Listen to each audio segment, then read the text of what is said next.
এর মতো এত অধৈর্য আর অসভ্য ব্যক্তি আমি আমার জীবনে দেখিনি। কিন্তু জায়ান তো তা শুনে ফেলল, আর দেখিয়েও ফেলেছে আরাবি ওকে ভেঙচি কেটেছে। জায়ান মুচকি হেসে বলে, ভেঙচি কাটছো আমাকে? তোমার সাহস তো কম না। আর হ্যাঁ, আমি অধৈর্য লোক, সেটা মেনে নিলাম। তবে তুমি আমাকে যেই কারণে অসভ্য বলছো, এটা কিন্তু একদম উচিত না বলা। আমি রোমান্টিক কথা বলি তোমার সাথে, কত মেয়েরা এসবের জন্য পাগল, আর তুমি আমাকে অসভ্য উপাধি দিয়ে দিলে। জায়ান এইবার কফিতে চুমুক দিল, আর আরাবি উৎসুক দৃষ্টিতে তাকিয়ে আছে জায়ানের দিকে। জায়ান ঠিক কি রিয়াকশন দেয়, কিন্তু আরাবিকে 360 ডিগ্রি অ্যাঙ্গেল অবাক করে দিয়ে জায়ান অনায়াসে পুরো কফিটা শেষ করে নিল। একেবারেই স্বাভাবিক মুখশ্রী তার। আরাবি পিটপিট নয়নে তাকিয়ে জায়ানের দিকে। এদিকে জায়ান সম্পূর্ণ কফিটা শেষ করলো কোনো ভনিতা ছাড়াই। তারপর ধরাম করে উঠে দাঁড়ালো, টেবিলের উপর হাত রেখে সেখানে থেকেই আরাবির দিকে ঝুঁকলো জায়ান। চমকে উঠে আরাবি ওর হাত দুটো একত্রে বুকের কাছে মুষ্টিবদ্ধ করে নিল। বার কয়েক পলক ঝাপটে তাকিয়ে রইল জায়ানের দিকে। জায়ান ফু দিল আরাবির চোখে মুখে। শিরশির করে উঠল আরাবির শরীর। চোখ বন্ধ করে নিল। জায়ান আরাবির ওষ্ঠজোড়ার দিকে তাকিয়ে নেশালো কণ্ঠে বলে, এই এতটুকু মিষ্টিতে আমার কিচ্ছু হবে না। এতই যখন আমাকে মিষ্টি খাওয়ানোর জন্য ডেসপারেট হয়ে পড়েছিলে, তাহলে নিজের ব্যক্তিগত সম্বল থেকে কেন খাওয়ালে না? ওই মিষ্টির কাছে যে পৃথিবীর সব মিষ্টি হার বানায়। আরাবি পিটপিট করে চোখ খুলল। জায়ানের কথার মানে মেয়েটা বুঝতে পারেনি। জিজ্ঞাসা সূচক কণ্ঠে বলল, কোন মিষ্টির কথা বলছেন আপনি? জায়ান গলা খাকারি দিল। এই মেয়ের মাথায় যে কথাটা ঢুকেনি তা বুঝেছেও। জায়ান চেয়ারে বসে পড়ল, গম্ভীর কণ্ঠে বলে, আমি কোন মিষ্টির কথা বলছি সেটা তোমার এই ছোট্ট ব্রেন বুঝতে পারবে না। বিয়ের পর আমার কাছে এই ক্লাস করবে তুমি, হাতে কলমে বুঝিয়ে দেব, তাও স্পেশাল ভাবে বুঝাবো। আরাবি কিছুক্ষণ সময় নিয়ে ভাবল। মস্তিষ্কে জোর খাটাতেই এবার জায়ানের ইঙ্গিত বুঝতে পারল মেয়েটা। চোখ বড় বড় করে তাকালো জায়ানের দিকে। লজ্জায় ওর শ্যামলা মুখশ্রীতেও লাল আভা ছড়িয়ে পড়েছে। নাকমুখ কুচকে নিয়ে বলল, আপনি চরম নির্লজ্জ একটা লোক। Thank you very much for the compliment, but এটা আমার জানার কথা যে আমি নির্লজ্জ। নতুন কিছু বলো। অসভ্য। Again thanks. আরাবি এবার হেসে ফেলল, হাসলো জায়ানও। কিয়তক্ষণ এইভাবেই খুনসুটিতে কাটলো দুজনের। আরাবিরও বেশ ভালো লাগলো জায়ানের সাথে এইভাবে একান্তে কিছু সময় কাটিয়ে।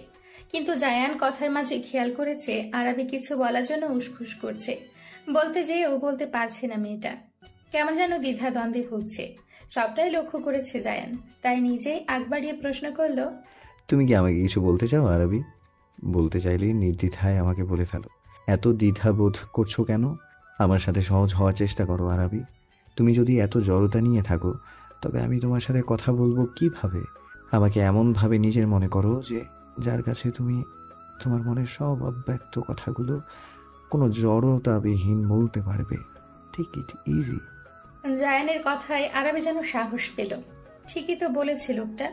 এই তো আর কিছুদিন তারপরেই ওর সামনে দাঁড়ানো মানুষটা ওর একান্ত ব্যক্তিগত মানুষ হয়ে যাবে, যার সাথে ওর বাকিটা জীবন কাটাতে হবে, যার সাথে ও সবকিছু ভাগাভাগি করতে হবে। স্বামী স্ত্রী নামক পবিত্র বন্ধনে আবদ্ধ হবে তারা। সেই মানুষটার কাছে এত জড়তা রাখলে তো চলে না। না, এইভাবে হবে না। ওকে জড়তা কাটিয়ে উঠতে হবে, সহজ হতে হবে মানুষটার সাথে।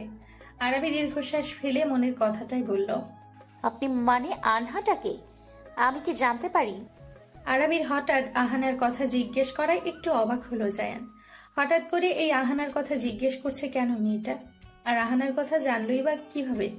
জায়ান ঠান্ডা স্বরে বলল, তুমি আহানার কথা জানলে কিভাবে?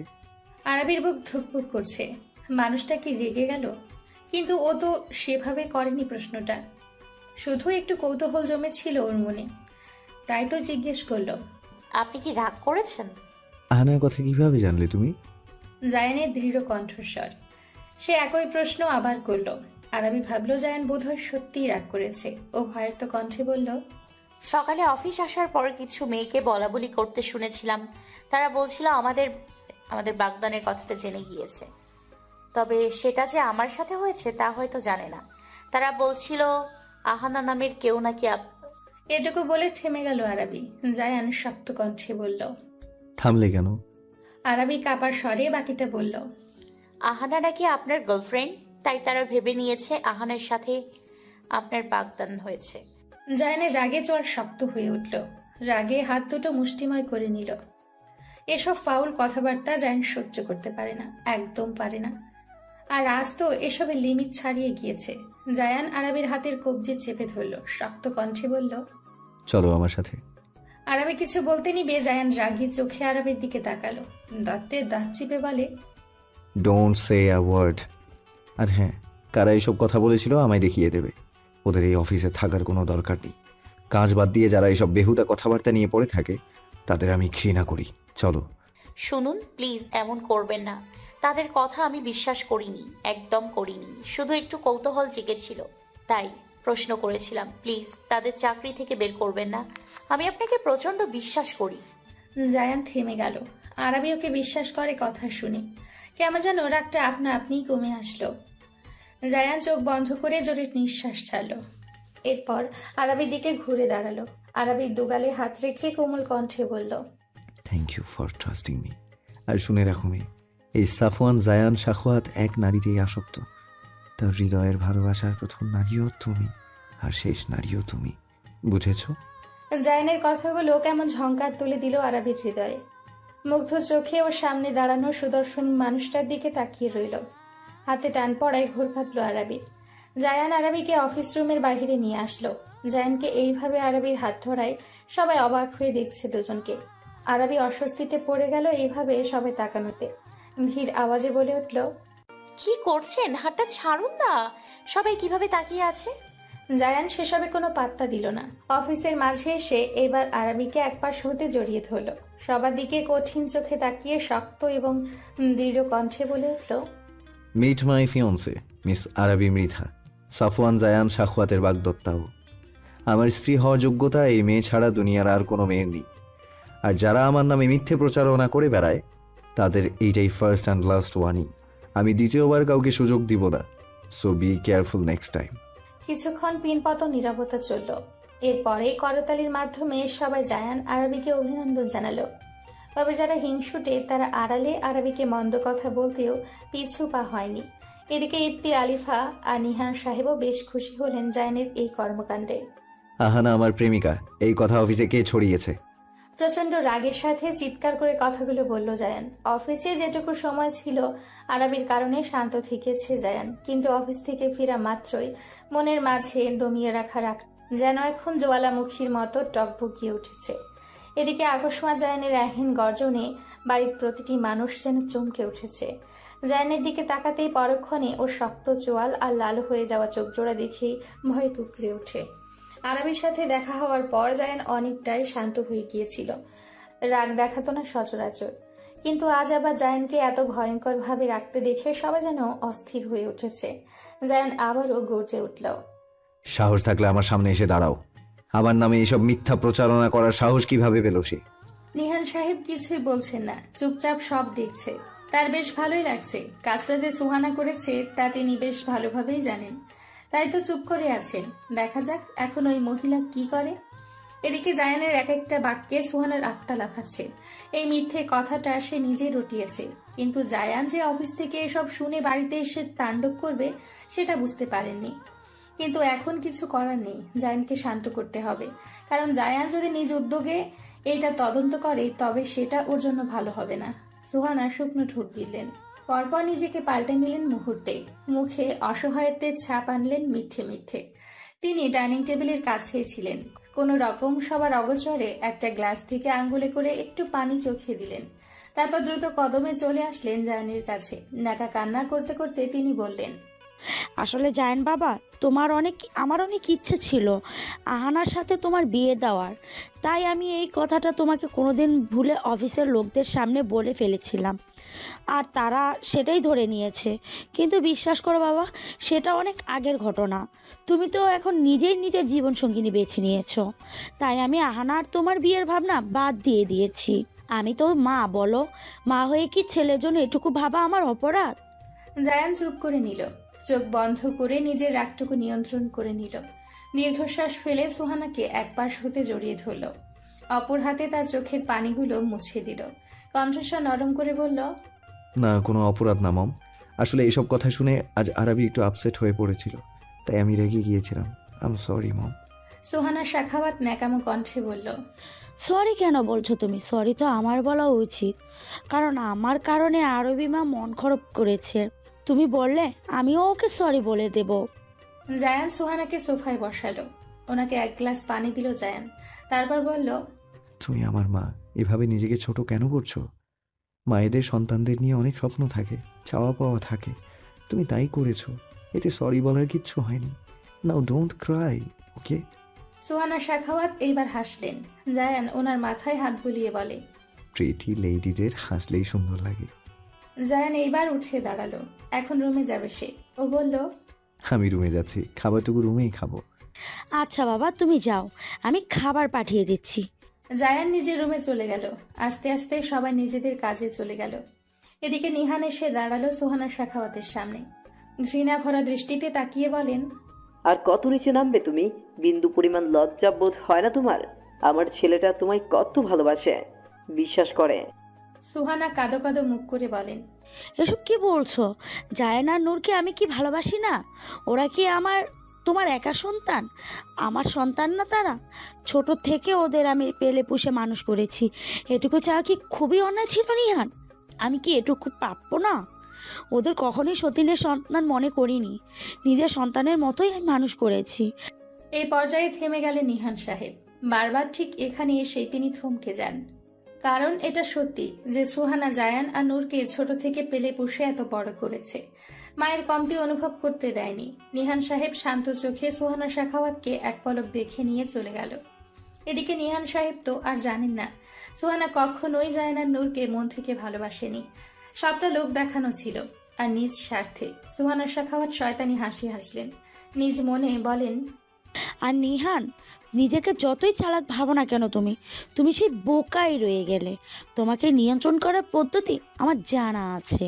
তুমি কি ভেবেছো নিহান, জায়ান আর নূরকে আমি এমনি এমনি মায়ের যত্ন করেছি আর এত বড় করেছি?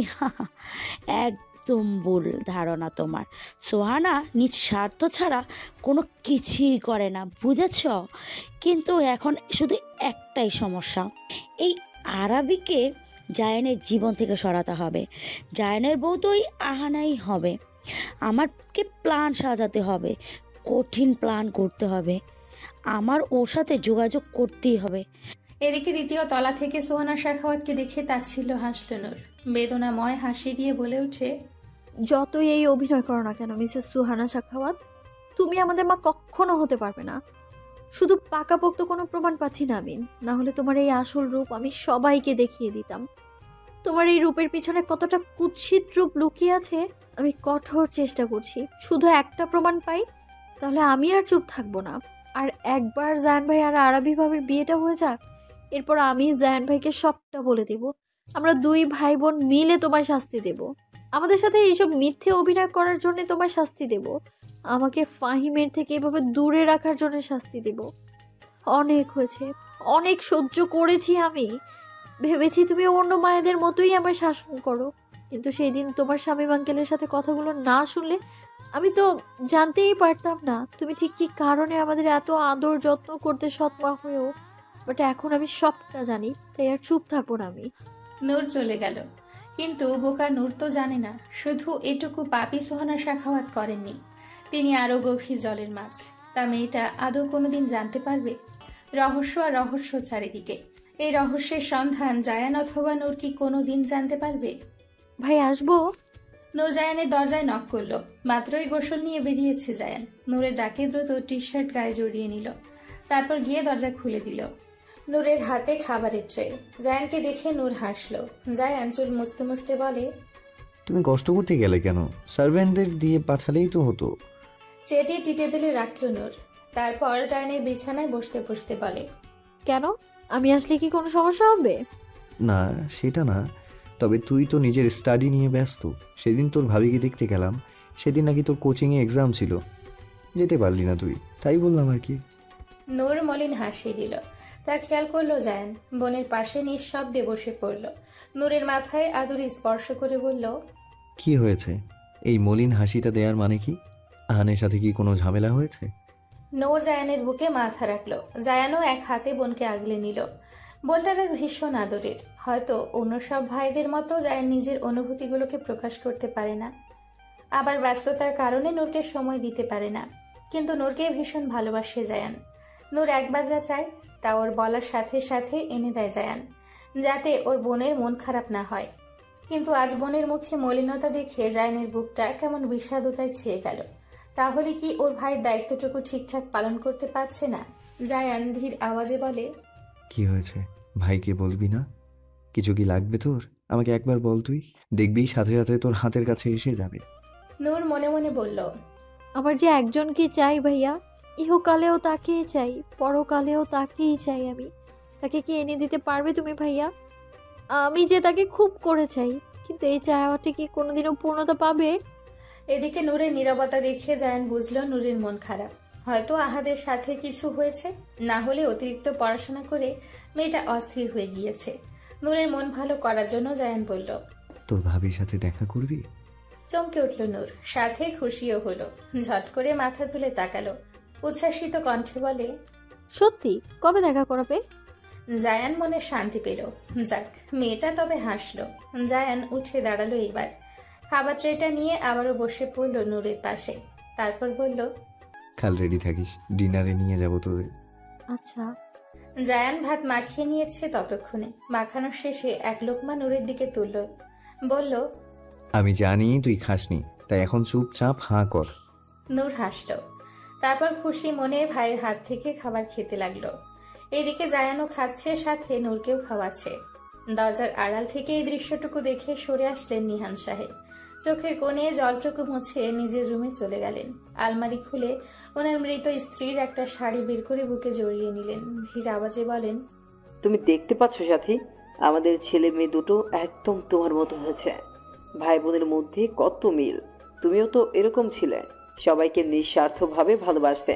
ছেলে মেয়ে দুটোকে এবার তাদের সঠিক জীবন সঙ্গীদের সাথে জুড়ে দিতে পারলেই হলো। এরপর আমার ছুটি, বসে বসে শুধু প্রহর গুনো তোমার কাছে যাওয়ার। আজ শুক্রবার, অফিস নেই, তাই আজ বেশ বেলা করে ঘুমানোর সিদ্ধান্ত নিয়েছে আরাবি। কিন্তু ওর সিদ্ধান্তে এক বালতি পানি ঢেলে বেশ জোরে সোরে ওর মুঠোফোনটা বেজে উঠল। ঘুমের ব্যাঘাত ঘটায় চোখ কুঁচকে ফেলে আরাবি। বালিশের কোনায় হাত রেখে ফোনটা পেয়ে রিসিভ করে কানে ধরে। ঘুম জড়ানো গলায় বলে ওঠে, আসসালামু আলাইকুম, কে? আরাবির ঘুম জড়ানো মায়াবী কণ্ঠস্বর শুনে থমকে গেল জায়ান। আহা, মেয়েটার কণ্ঠস্বর এত মিষ্টি কেন? মেয়েটা দিন দিন ওকে পাগল করে দিচ্ছে। জায়ান ঠোঁট কামড়ে ধরল। ও রাতের ঘুম হারাম করে মেয়েটা কি সুন্দর শান্তির ঘুম দিচ্ছে। জায়ান ঠান্ডা গলায় বলে ওঠে, আমার রাতের ঘুম কেড়ে নিয়ে ম্যাডামের বুঝি খুব সুন্দর ঘুমানো হচ্ছে। জায়ানের কণ্ঠস্বর শুনে ধরফড়িয়ে উঠে বসে আরবি। ফলে বিছানায় হার্ডবোর্ডের সাথে বাড়ি খেল আরবি। ব্যথায় মৃদু আওয়াজ করে উঠল মেয়েটা। জায়ান ফোনের ওপাশ হতে চেঁচিয়ে উঠল, কি হলো? হ্যালো আরাবি, কি হয়েছে তোমার? আরবি ব্যথাযুক্ত স্থানে হাত দ্বারা ডলতে লাগলো। ঠোঁট উল্টে বলে, কিছু না, ও একটু ব্যথা পেয়েছি। আরবি ব্যথা পেয়েছে শুনে জায়ানের বুকে অজানা আতঙ্কে কেঁপে উঠল। মেয়েটা কি খুব বেশি ব্যথা পেয়েছে? জায়ান নরম গলায় বলল, বেশি ব্যথা পেয়েছো? আমি কি আসবো তোমাকে দেখতে? জায়ানের ছেলে মানুষই কথায় না চাইতেও হেসে ফেললো আরবি। এই লোকটা ওর বেলাতেই এমন বোকা হয়ে যায় কেন? আরবি হাসতে হাসতে বলল, আরে ভাই, একটুখানি বাড়ি খেয়েছি মাথায়, ব্যাস, এত সিরিয়াস কিছু না। আরবির ভাই ডাকা মোটেও পছন্দ হলো না জায়ানের। রুকুচকে ফেললো, ধমকে উঠল, ডোন্ট কল মি ভাই, I hate it when you call me ভাই। আরবি জায়ানের এমন কথায় কিছুক্ষণ চুপ মেরে রইল। তারপর বলে, ওটা তো আমি এমনি কথায় কথায় বলে ফেলেছি। তো একদিন কথায় কথায় আমাকে জায়ান বলেও তো ডাকতে পারো, তাই না? আরবি চুপ মেরে রইল। সে কখনো জায়ানকে তার নাম ধরে ডাকতে পারবে কি? লোকটার নাম নিলেও কেন যেন ওর গলা শুকিয়ে যায়। এদিকে আরবিকে চুপ থাকতে দেখে জায়ান ফের বলল, কি হলো, ডাকবে না? আমি পারবো না। কেন পারবে না? Just try once. বললাম তো পারবো না।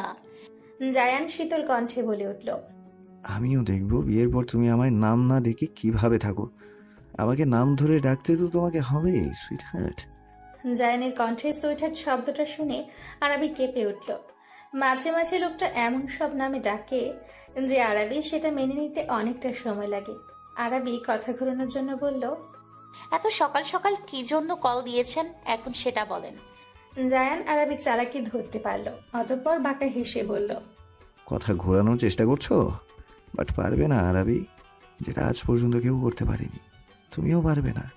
একটু থেমে জায়ান রহস্যময় হাসি দিয়ে বলে, আমাকে সবাই দেখলে ভাবে আমি কিচ্ছু বুঝি না, কিচ্ছু জানি না, but they don't know that it's not so easy to hide something from Safwan Zayan Sakhawat.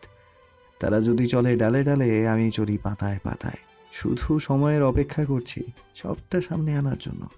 Arabi জায়ানের এহেন হিয়ালিপনা কথা বুঝতে পারল না, বলল, আপনি কি বলছেন আমি কিছু বুঝলাম না। জায়ান স্বাভাবিক হয়ে এলো মুহূর্তেই, মুচকি হেসে বলল, আরাবি, আজ ফ্রি আছো? হ্যাঁ, কেন হঠাৎ এই প্রশ্ন? আজ ডিনারে যাবে আমার সাথে? তোমার ননদ মানে আমার ছোট বোন, সেদিন ওর এক্সাম থাকায় তোমার সাথে দেখা করতে পারিনি, তাই আমি ভাবলাম আজ ফ্রি আছে, তোমাদের ডিনার নিয়ে যাই। এই সুযোগে ননদ ভাবি একে অপরের সাথে পরিচয় হয়ে নেবে। আরাবি আলতো হাসলো, বলল, আচ্ছা, ফ্রি আছি আজ আমি, সমস্যা নেই। কখন আসবো আর লোকেশনটাও বলে দিয়েন। তার কোনো দরকার নেই, আমি আসবো তোমায় নিতে, তুমি শুধু তৈরি হয়ে থেকো, আমি সন্ধ্যায় নিতে আসবো, একটু আশপাশ ঘুরিয়েও নেবো তোমাদের। আচ্ছা। কাঠগোলাপ। জায়ান কোমল গলায় ডেকে উঠল আরাবিকে। জায়ানের এহেন কণ্ঠস্বরে কাঠগোলাপ ডাক শুনে আরাবির শরীর শিউরে উঠল। এত ভালো লাগে কেন এই নামে জায়ান তাকে ডাকলে? হার্টবিট বেড়ে গিয়েছে আরাবির। আরাবি মৃদু আওয়াজে বলে, জি বলুন। আজ শাড়ি পরবে? তোমাকে শাড়িতে দেখতে চাই। কাঠগোলাপের শুভ্র রঙে নিজেকে রাঙিয়ে কাঠগোলাপ হয়ে এসো আমার কাছে। অনেকটা আবেগ নিয়ে বলল কথাটা জায়ান। আরাবি লজ্জা মিশ্রিত মুচকি হাসি দিল, লাজুক কণ্ঠে বলে, আসবো। ভালোবাসি কাঠগোলাপ। শরীরের মাঝে মৃদু শিহরণ খেলে গেল আরাবির। জায়ানের কণ্ঠে ভালোবাসি কথাটা শুনলে এত সুখ সুখ লাগে কেন? আরাবির চারপাশে ভালো লাগার রঙিন প্রজাপতিরা ওড়াউড়ি করতে লাগলো। আরাবি ছোট্ট কণ্ঠে বলল, জায়ান দীর্ঘশ্বাস ফেলল। সে অপেক্ষায়, কবে যে মেয়েটার মুখে ভালোবাসি কথাটা শুনতে পারবে কে জানে। অপেক্ষার অবসান কবে হবে জায়ানের? জায়ান দৃঢ় স্বরে বলে, একদিন তুমি নিজেই যেচে আমাকে ভালোবাসি বলবে আরাবি, আর আমি সেদিনের অপেক্ষায়। আর সেই দিনটা খুব শীঘ্রই আসবে। ভালো থেকো। আপনিও নিজের খেয়াল রাখবেন। কথোপকথন শেষ হলো। আরাবি কিছুক্ষণ চুপচাপ বসে ভাবল। জায়ানকে ওর ভালো লাগে, কিন্তু ভালোবাসে কিনা সেটা জানে না আরাবি। তবে আরাবি চায় জায়ানকে ভালোবাসতে। লোকটা ওকে অনেক ভালোবাসে। জায়ানের মতো সুদর্শন একটা পুরুষ ওকে এতটা ভালোবাসে, এটা তো ওর সৌভাগ্য। আরাবি আড়মোড়া ভেঙে উঠে চলে গেল ফ্রেশ হতে। ফ্রেশ হয়ে চলে গেল ওর মায়ের কাছে। আরাবি শাড়ি নেই। মূলত ও হাতে গোনা একবার কি দুবার শাড়ি পরেছে, তাও অনেক আগে। আর সেগুলো হলো ওর মায়ের শাড়ি। তাই আজ আবারও লিপি বেগমের কাছে এলো শাড়ি চাইতে। কিন্তু কথাটা কিভাবে বলবে ভেবে পাচ্ছে না আরাবি। ওর কেমন যেন লজ্জা লজ্জা লাগছে আজ। এদিকে লিপি বেগম মেয়ের কাণ্ড কারখানায় কিছু সময় দেখলেন, তারপর নিজেই বলে উঠলেন, কি হয়েছে তোর, কিছু লাগবে? আরাবি কাচুমাচু হয়ে দাঁড়ালো, তারপর থেমে থেমে বলে উঠল, আসলে মা, হয়েছে কি, মানে উনি আজ আমাকে ডিনার করাতে বাইরে নিয়ে যেতে চান। ওনার ছোট বোন তো সেদিন আসতে পারেনি, তাই আজ সে আমার সাথে দেখা করতে চাইছে। লিপি বেগম মুচকি হেসে বলেন, হ্যাঁ সে তো ভালো কথা, তো যাবি? মা, আরেকটা কথা, ওই মানে উনি আমাকে শাড়ি পরে যেতে বলেছেন। কথাটুকু বলে লজ্জায় মাথা নিচু করে নিল আরাবি। ওর ভীষণ লজ্জা লাগছে। মেয়েটাকে এইভাবে লজ্জা পেতে দেখে হাসলেন লিপি বেগম। তারপর বললেন, এখানে তো লজ্জা পাওয়ার কিছু হয়নি। জায়ান ভবিষ্যতে তোর স্বামী হবে, এই তো তোর হাতে গোনা কয়েকটা বাকি। তার জন্য সাজবি না তো কার জন্য সাজবি? আর এখন যেহেতু ছেলেটা সেদিন এই কথাটা বলেছে, তাহলে তো কোনো কথাই নেই, চল আমার সাথে। আরাবি মায়ের সাথে ওনার রুমে চলে আসলো। জিহাদ সাহেব তখন বিছানায় শুয়ে শুয়ে মোবাইল স্ক্রল করছিলেন। আরাবিকে দেখেই উঠে বসলেন। আয় মা, এখানে এসে বস। আরাবি গিয়ে বাবার পাশে বসে পড়ল। এদিকে লিপি বেগম বেশ কয়েকটা শাড়ি বের করে বিছানায় রাখতে রাখতে বললেন, আজ নাকি জায়ান বাবা আরাবিকে বাহিরে নিয়ে ডিনারে যাবে। জায়ানের বোন, ও কি যেন নাম, হ্যাঁ নূর, মেয়েটা তো সেদিন আসতে পারেনি, তাই আজ আরাবির সাথে দেখা করতে চাইছে। জিহাদ সাহেব আরাবির মাথায় হাত বুলিয়ে দিয়ে বলেন, তা বেশ ভালো কথা, যা ঘুরে আয়। ইস, আরাবির যে কি লজ্জা লাগছে। তাই আরাবি উঠে দাঁড়ালো। ওর মায়ের বের করা শাড়িগুলো হাতে তুলে নিয়ে বলে, মা আমি শাড়িগুলো নিয়ে রুমে যাচ্ছি, পরে দেখছি সবগুলো। আরবি মুহূর্তে স্থান ত্যাগ করলো। এদিকে লিপি বেগম আর জিহাদ সাহেব মেয়ে যে লজ্জা পাচ্ছে এটা বুঝতে পেরে হাসলেন। কনফিউজড হয়ে বসে আছে আরবি। ওর মা 15টা শাড়ি বের করে দিয়েছে, কিন্তু আরবি সিদ্ধান্ত নিতে পারছে না কোনটা পরবে। দ্বিধা দ্বন্দ্বে ভুগতে থাকা আরবির মাথায় চট করে একটা বুদ্ধি আসলো। তারপর ঝটপট সেখান থেকে একে একে সবগুলো শাড়ি পরে ছবি তুলল। তারপর সেন্ড করে দিল জায়ানের কাছে। এদিকে জায়ান ব্রেকফাস্ট করছিল। হঠাৎ ফোনে নোটিফিকেশন আসায় সেটা চেক করার জন্য লক খুলে হোয়াটসঅ্যাপে ঢুকতেই থমকে গেল জায়ান। পানি খাচ্ছিল। সেই পানি জায়ানের নাকে মুখে উঠে গেল। কাশতে লাগলো জায়ান। হঠাৎ জায়ানের এমন হওয়ায় খাবার টেবিলে সবাই চমকে উঠল। মিলি বেগম জায়ানের পিঠে হাত বুলিয়ে দিলেন, সাথে এক গ্লাস পানি দিল জায়ানকে। পানি পান করে জায়ানের কাশিটা একটু কমে আসতে জায়ান চট করে উঠে দাঁড়ালো। তারপর কাউকে কিছু না বলে নিজের রুমে চলে আসলো। এসেই ধপ করে বসে পড়লো বিছানায়। এ কি করলো মেয়েটা? একসাথে এতগুলো ছবি আরবির, তাও আবার শাড়ি পরা। দেখে জায়ানের যেন পাগল পাগল লাগছে। নিঃশ্বাস বন্ধ হয়ে আসছে জায়ানের। অনেকক্ষণ সময় লাগিয়ে নিজেকে স্বাভাবিক করলো জায়ান। মেসেজ টাইপ করলো দ্রুত। এরপর আরবিকে সেন্ড করে দিল। মুঠোফোন হাতে নিয়ে জায়ানের উত্তরের অপেক্ষায় বসে থাকা আরবি ফোনের মেসেজ টোন পেয়ে দ্রুত ওপেন করলো। সেখানে লেখা, এটা কি কাঠগোলাপ? তোমার এত বড় একটা ধাক্কা আমি কিভাবে সহ্য করব? একবারও ভাবলে না আমার জান নিয়ে নিতে চাও নাকি তুমি? আরবি হাঁ হয়ে গেল। কি উদ্দেশ্যে পাঠালো আর লোকটা বলছে কি? আরবি মেসেজ করলো, কি হয়েছে আপনার? আর এসব কি বলছেন? এবার জায়ান ফোন করলো আরবিকে। ফোন রিসিভ করতে জায়ানের অস্থির কণ্ঠস্বর শোনা গেল। এখন তো তুমি কিচ্ছু জানো না, তাই না? আমার অবস্থা কি হয়েছে ওসব তুমি বুঝবে না মেয়ে।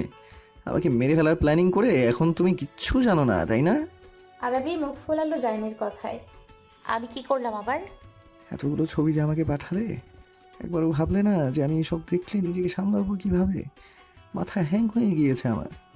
মাথায় পানি ঢালুন, ঠিক হয়ে যাবে। আমি যেই কারণে ছবিগুলো পাঠিয়েছি সেটা বলুন, আমি কোন শাড়িটা পরবো। জায়ান বেশ চমকালো আরবির কথায়। আরবি বেশ সহজ হয়ে গিয়েছে ওর সাথে।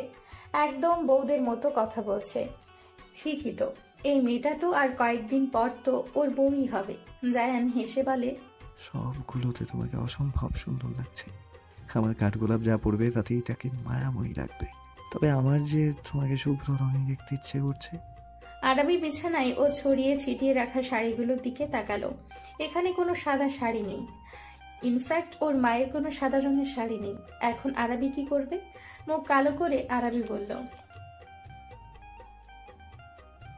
জায়ান মন খারাপের ভান ধরে বলল, এখন কি করবে তুমি? জামা তো রোজ পরো, একদিন শাড়ি পরে আসবে, তার আবদার করলাম তোমার কাছে, সেটাও পূরণ হবে না। আরবি যেন এবার ভয়ঙ্কর রকম মন খারাপ হলো। এই প্রথম জায়ান কিছু আবদার করেছে ওর কাছে, আর আরবি সেটাই কিনা পূরণ করতে পারবে না। এইভাবে লোকটার মন ছোট করে দিল।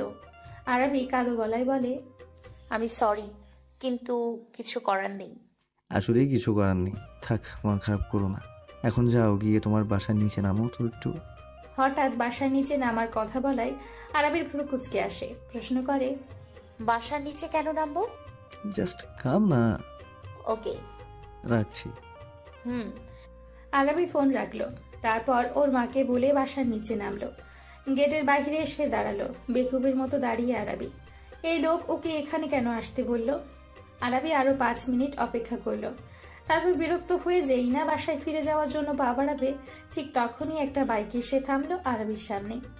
বাইক থেকে নেমে লোকটা আরবির কাছে এসে একটা প্যাকেট ধরিয়ে দিয়ে বলে, ম্যাম, এটা জায়ান স্যার পাঠিয়েছেন। আরবি ভ্রু কুঁচকাল। এই লোকটা আবার কি পাঠালো ওকে? আরবি কিছু বলল না, চুপচাপ প্যাকেটটা হাতে নিল। তারপর সৌজন্যতার জন্য বলল, বাসায় আসুন ভাইয়া।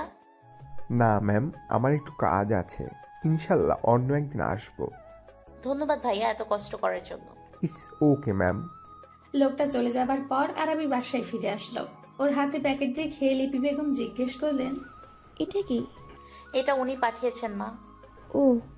লিপি বেগম আর কিছুই বললেন না। আরবি নিজের রুমে চলে আসলো। তারপর আস্তে ধীরে প্যাকেটটা খুললো। প্যাকেটটা খুলতেই দেখতে পেল শুভ্র রঙের একটা শাড়ি, তার মধ্যে কাঠগোলাপ ফুলের হ্যান্ড পেইন্ট করা। ভীষণ সুন্দর দেখতে শাড়িটা। আরবির চোখ জোড়া চিকচিক করে উঠল। ভীষণ মনে ধরল শাড়িটা ওর। আরবি আরো ভালোভাবে দেখলো পেটিকোট আর ব্লাউজও পাঠিয়েছে, সাথে সিম্পল সিলভারের জুয়েলারি আর 1 ডজন সাদা রেশমি জড়ি। আরেকটু ভালোভাবে দেখতেই একটা চিরকুট পেল আরাবি। দ্রুত সেটা খুলল। সেখানে গোটা গোটা অক্ষরে লেখা, আজ আমার দেয়া কাঠগোলাপের শাড়ি গায়ে জড়িয়ে নিয়ে নিজেকে সাজিয়ে তোলো। কাঠগোলাপ মেকআপ করবে না বেশি, একটু কাজল পড়বে ওই মায়াবী চোখে, আর তোমার ওই কোমল ঠোঁট ছড়ায় নুড রঙের লিপস্টিক দিবে। ব্যাস, এতেই হবে। তুমি এমনিতেই অসম্ভব সুন্দর, বুঝেছো?